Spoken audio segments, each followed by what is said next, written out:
Assalamualaikum warahmatullahi wabarakatuh. Wadia balad dongeng Ki Agus Jago di mana wae ayana. Alhamdulillah wa syukru ala ni'amillah.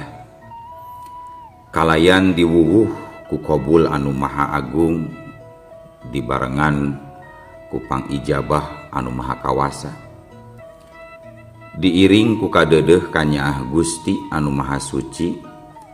Alhamdulillah urang ayeuna tiasa ditepang dangukeun deui dina acara anu matuh kameumeut urang sadayana, nyatana dina pagelaran dongeng Sunda jejer carita Maung Kajajaden.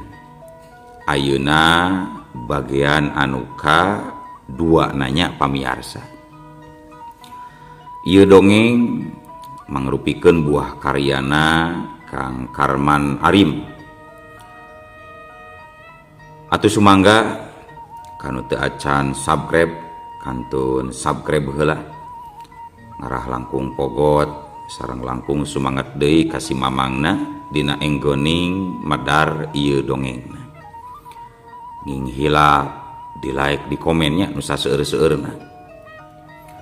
Laina naon mamang masok bingah gitunya upami maosan komentar-komentar ti para wargi sadayana teh.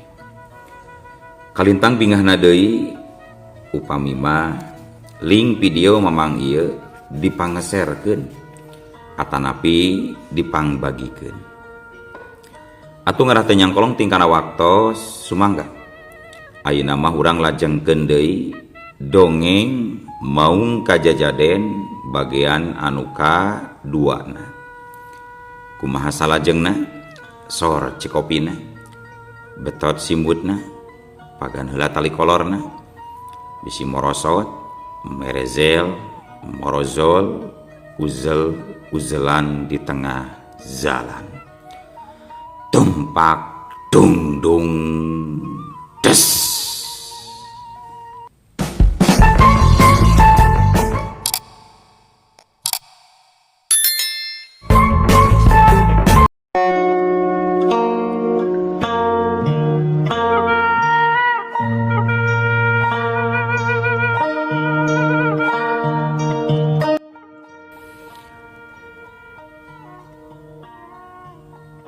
Baheula kajadian anu geus kaliwat geus ngajadikeun hate aing nyeri sia deuleu kandri. Beheung aing ieu tatu ku Andika. Aing moal bisa mohokeun kana kajadian eta. Ayeuna waktuna hutang anjeun kudu dibayar. Sanggeus lila aing ngarepkeun hayang boga kasempetan pikeun modaran Andika. Ayeuna waktuna geus datang. Geura siap-siap Andika pikeun bayar hutang kandri. Cek Juragan Gatra. Sanggeus nyarita kitu, Gatra langsung ngayunkeun pedangna ngarah ka kandri.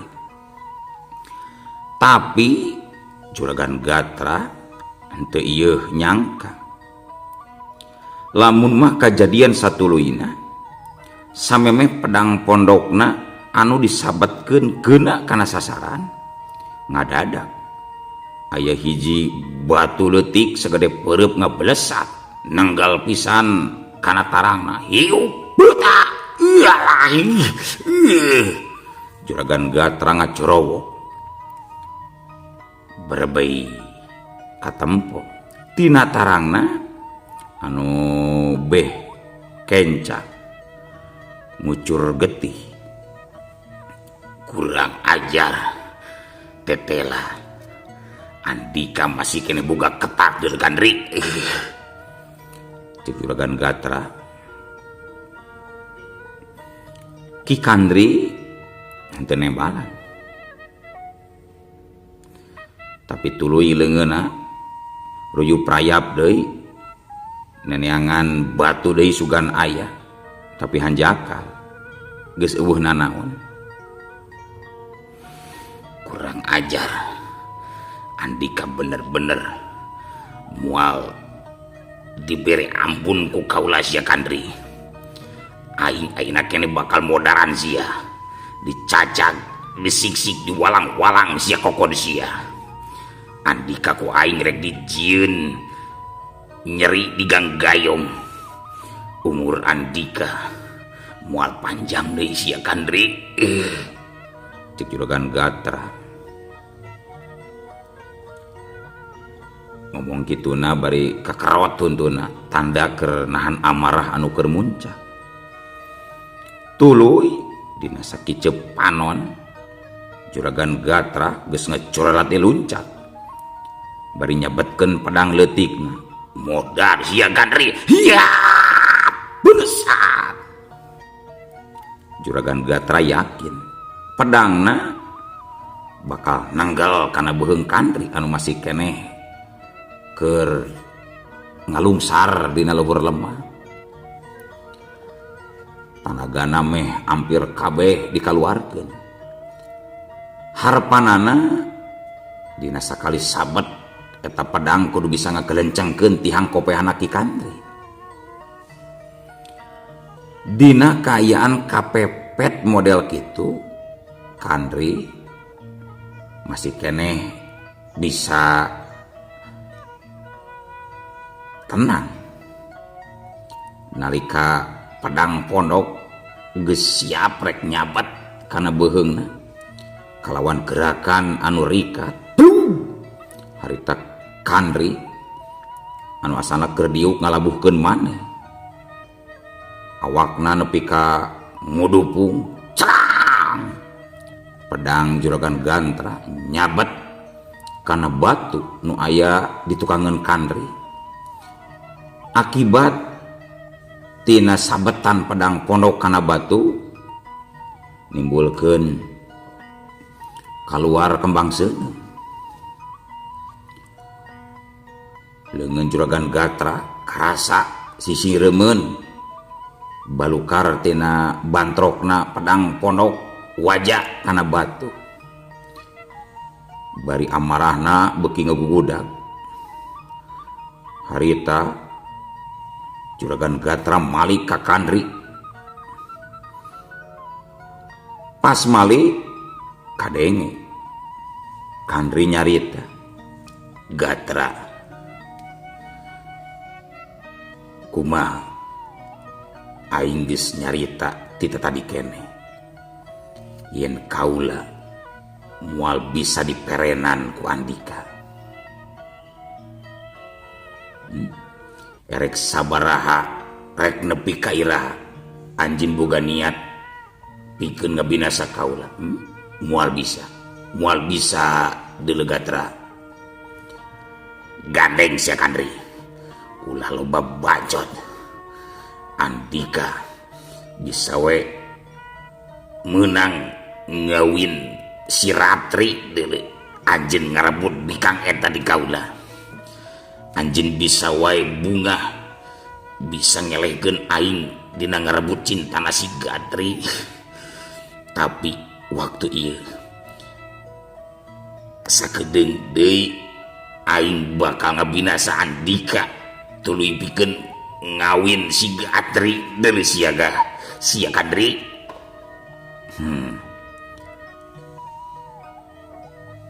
Anjeun sok resep maksakeun kahayang geuning Gatra. Ratri moal resepeun ka jalma saperti Andika Gatra. Ratri leuwih resep ka kaula, buktina milih kaula tinimbang milih anjeun deuleu Gatra. Kurang ajar. Andika anu geus nyieun hate aing nyeri ti baheula tinggal ngora sia Kandri. Cek Juragan Gatra motong ucapan Kandri. Gatra, kajadian eta geus 50 tahun kalaung. Kunaon ku anjeun diungkit-ungkit deui. Komodi ayeuna ratri lagi geus eueuh anjeun erek ngawin jalma anu geus jadi tanu kunaon dendam anjeun teu pernah leungit ka kaula naon untungna urang nepi ka geus kolot kieu masih kene mumusuhan jeung masih kene ngamasalahkeun ratri anu geus tilar dunia cek Kandri nyobaan beberah karena amarahna Juragan Gatra. Cuy kurang ajar Andika teu kudu loba nyarita deui. Andika bisa nyarita kitu sabab anjeun geus hasil ngawin si Ratri. Tapi lamun anjeun nyaho kumaha nyerina hati aing gara-gara anjeun geus ngarebut si Ratri di daleungeun kaula baheula. Maka moal pernah aya dendam jeung musuhan ieu di Kandri. Andika sabenerna anu geus nyieun pucuk dikirang baheula teh Kandri. Cek Juragan Gatra bari meureupkeun leungeun kencana. Kandri repeh teu nyarita. Hese pikeun ngomongan Juragan Gatra anu geus dikawasa ku nafsu amarah. Tah ayeuna waktuna pikeun urang dua nangtukeun saha anu paling hebat, saha anu bakal modar di tempat-tempatan di Kandri. Cek Juragan Gatra deui bari langsung culang-culang hiu ngayunkeun deui pedangna. Kandri kaget oge teu nyangka lamun Juragan Gatra rek nyerang deui. Manehna geus eueuh waktu pikeun ngahindar tina sabetan eta pedang pondokna Juragan Gatra. Akhirna hiu Kandri ngajorowok dadana geuna pisan ku sabetan pedang Gatra. Sok sanajan teu nepi ngaluarkeun getih tapi nyerina nepi ka karasa kana sakujur awak. Dina dada katempo ngagaris sideung akibat tina sabetan seukeutna pedang pondokna Juragan Gatra. Hiya huut Juragan Gatra geus ngayunkeun deui pedangna. Ayeuna mah Kandri sempet pikeun nyingkahan tapi hanjaka. Manehna rada cileureun teu nyangka yen sabetan pedang Gatra eta ngan ukur gerakan tipu. Sanggeus Kandri rada nyingcet ka katuhu. Nah atuh ngadadak di tengah-tengah serangan Gatra ngebalik arah nyabetkeun pedangna kana arah beheungna. Hiu tras Kandri kadenge ngajorowok deui. Gatra beuki sumanget nempo Kandri katempo geus ripuh teh. Tetela pedangna masih kene can mampu ngucurkeun getih nu aya dina awak Gatra, dina awak Kandri. Sok sanajan dada jeung beheung Kandri geus kasabet tapi ngan ukur ninggalkeun nyeri wungkul can bisa nebas misahkeun hulu tina beheungna. Kumaha Gatra? Kumaha rek nepi ka iraha anjeun erek nyobaan nyacak awak kaula. Awak kaula moal bisa dipotong-potong deuleu Gatra. Andika rek ngaluarkeun tanaga sakumaha rongkana, rek sakumaha hebatna sabetan pedang anjeun moal bisa ngaluarkeun getih kaula deuleu sia. Gatra ngadonjen ngajengjen leng ngahulang bingung kumaha carana manehna hayang maragatkeun nyawa Kandri. Naon anu diucapkan ku Kandri tadi memang bener. Memang Kandri awakna memang waduh moal bisa dikadek. Tapi demi ngalancarkeun dendamna anu moal bisa dileungitkeun, maka dina kesempatan satuluyna Juragan Gatra harita sasaset geus nyabatkeun di pedangna bari ngababi buta hiu teras budek.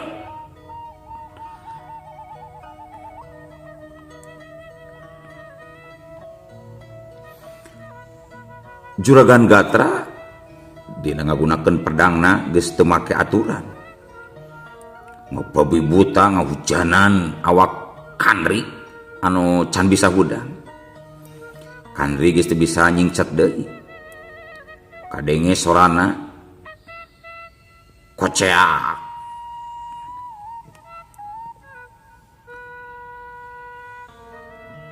Tapi kadenge bareng ejeng nyabetna pedang pondok Juragan Gatra kana belah tonggong awak Kandri, Juragan Gatra nepi ka molotot. Tapi Ganjang mahena sadar Juragan Gatra nyabatkeun di pedangna seret. Juragan Gatra geus teu boga rasa karunya ka Kandri. Padahal baheulana Kandri jeung Gatra teh mangrupakeun sobat dalit. Tapi gara-gara merebutkeun awewe ngaran Ratri nu ayeuna geus tilar dunya, maehna jadi boga dendam nepi ka kolot-kolot. Atuh harita Gatra nalika nyebetkeun pedangna sok sanajan teu bisa nurih kana dagingna, angger manehanana bisa nganyerikeun awak Gatra, nyabet ngababi buta geus eueuh rasa kamanusaan. Gatra geus dikawasa ku nafsu setan, nafsu nu hayang nandasa, nu hayang ngabinasa lawan. Nafsuna geus teu bisa dikadalikeun deui. Nalika pedang anu dicepeng ku Juragan Gatra leupas jeung ngacleng saking geus cangkel-cangkelnya ke pedang dipake ngabubat babit awak Kandri ngan tapi teu kerel-kerel. Gatra gancang ngagunakeun dua leungeunna pikeun dihantemkeun kana dada Kandri. Kandri anu memang geus teu walakaya, geus teu bisa ngaluarkeun ketak deui ngan ukur bisa ngajorowo hiu judak teu cukup nepi ka dinya. Juragan Gatra harita nyusul tepus deui hiu kadung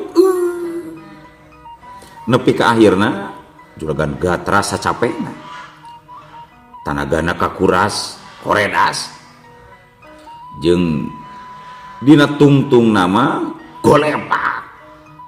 Saking ku geus capek-capena akhirna Juragan Gatra ngalungsar. Kandri oge akur geus teu bisa gerak-gerak acan. Anu katempo ku Gatra nalika mehanana rek peureum katempo dada Kandri anu usik-usikan naik turun kusabab tina napas anu geus eungat. Ngarasa diri teu mampu ngabinasa Kandri. Kuniang Juragan Gatra hudang jeung ngalengkah ninggalkeun lawana kitu wae sabab rumasa dirina geus moal mampu pikeun ngabinasa Kandri. Carijo harita Gatra leumpang dina kaayaan Jumarijeu. Sementara katempok Kandri masih kene ngagolepak luhureun lemah. Rasana hese pisan pikeun rek kagerakeun anggota badan anu geus dicacer teureun-eureun ku pedang pondokna Juragan Gatra jeung ku peureup buleudna Juragan Gatra.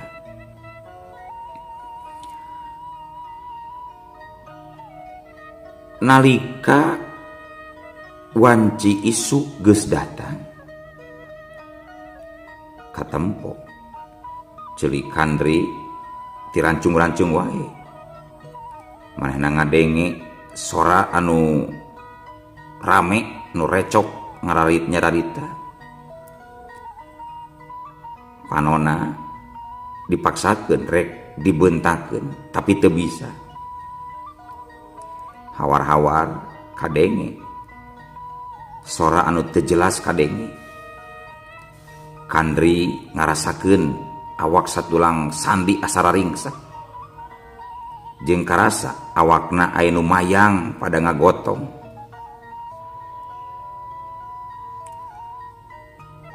Kabeh jalma nu ngagotong awak Kandri nyangka yen hirup Kandri sakedeung deui oge pasti bakal lekasan. Jeung Kandri sorangan oge boga pikiran seperti kitu. Warga lembur gempar kayaan Kandri anu teu sadar teu empes-empes gancang pisan rekabna. Ihwal beja cenah Kandri geus binasa aya nu mateni. Sabagian urang kampung nyahona yen Ki Kandri teh boga ajian maung bodas atuh teu percaya lamun ngadenge Kandri binasa teh. Teu mungkin Ki Kandri teu mungkin binasa. Pan manehna teh jalma hebat, jalma sakti. Cenah cek saurang warga di lemburan anu keur ngumpul di hareupeun imah Kandri. Tapi itu awakna geuning taratu meuni bariru sok sanajan teu kaluar getih. Cuk nu hiji deui cumarita. Wah, nasaha jalma nanya anu mampu geus ngelehkeun Ki Kandri. Tapi aing yakin yakin pokona mah Kang Kandri moal binasa mainnya jawara kampung bisa binasa moal cek nu sajana deui. Tapi itu buktina sakabeh awakna Ki Kandri apaan meuni gareuneu kitu jeung tempes-empes salempreh we nya terus eta karasa henteunya ku Pak Kandrina nyeri kitu nya cek nu sejen deui. Ngadadak kayaan di imahna Ki Kandri jadi larepe. Sakabeh baretem teu nyarita. Nalika ujug-ujug kadenge aya sora nu ngagaur nyaeta sora maung anu ngagaur. Sora gauran maung eta ngajadikeun bulu punduk pating puringkak. Kabeh anu didinya ngarasa kaketegan. Jantung ratu tutunggulan, hate dagdigdug. Anu teu bisa nahan kana kasieuna pecil. Kabeh pada lalumpatan ninggalkeun Ki Kandri. Anu nyesa ukur sabaraha urang di antarana katempo aya aki-aki kaluar ti jero imah tas mariksa Ki Kandri. Nalika nempo si aki geus kaluar ti imah geus mariksa Ki Kandri ditanya ku warga Pilemuran, kumaha Ki kayanana? Alhamdulillah maziru maji kene ayam pesan tapi teuing ketang. Nah anak Ki Kandri geus dibejancan. Geus dibejancan cek si Aki bari malik tumanya. Geus ki meureun engke geura isu datang ki. Eta si Aki anu buukna bodas unggut-unggutan. Lamun gitu ieu Ki Kandri tarungguhannya gantian sok silih gentenan. Engke akhire ka dieu deui, ayeuna akhire mulang heula nyokot bago. Cek si Aki. Mohon mangga Ki mangga.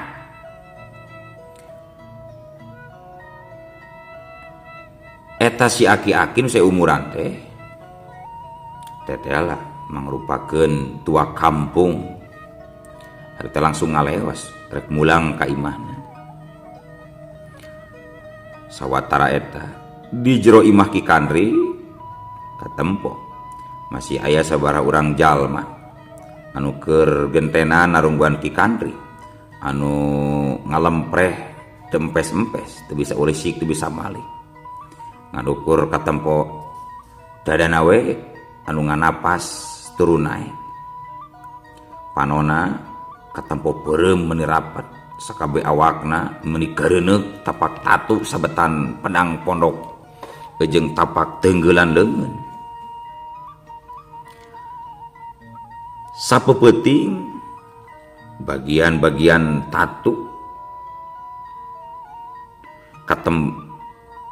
basa peuting tadi sawareh tatu katemponangan ukur jiga garis hideung hasil tina sabetan pedang, tapi garis-garis hideung eta ayeuna geus rubah jadi tatu anu cukup parna,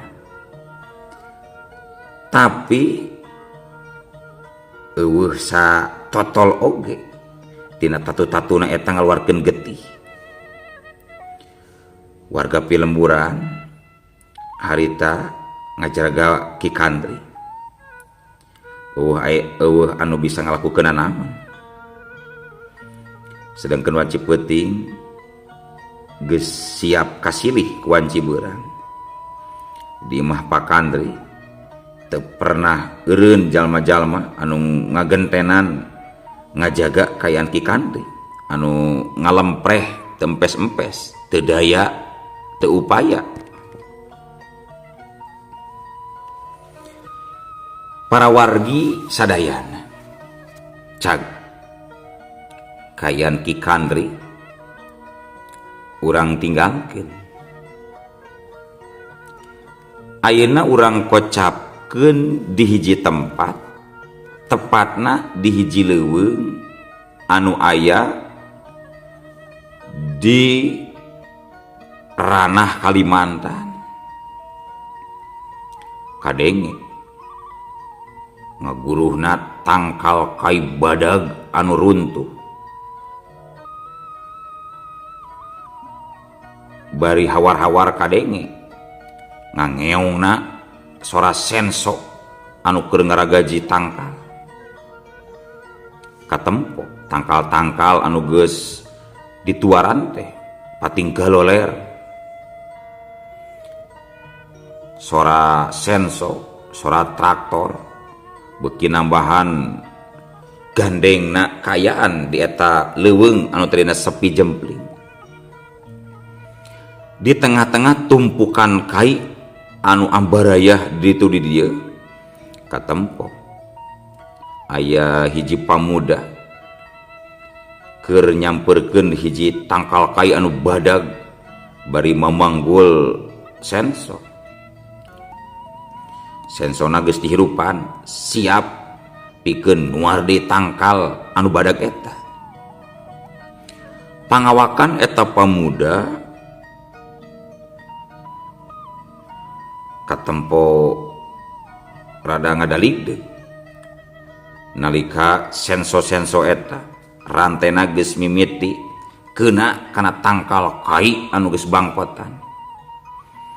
Tai-tai ragajina halaliber mancawura sawareh tina tangkal harita daun-daun katempo maluragan.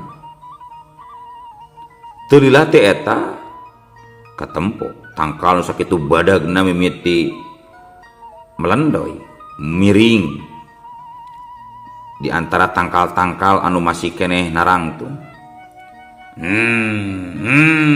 Dorok dok. Tungtung nama eta tangkal kai anu sakitu badag bari geus bangkotan teh runtuh disensok ku eta pamuda. Sanggeus tangkar runtuh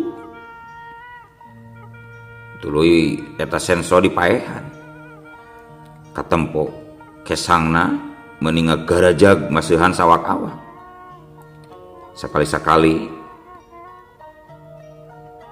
eta pamuda ngusap kesangna nu dina beungeut ku tonggong leungeunna. Tapi nalika keur ngareukeun kacapek kitu, atuh teu kanyahoan.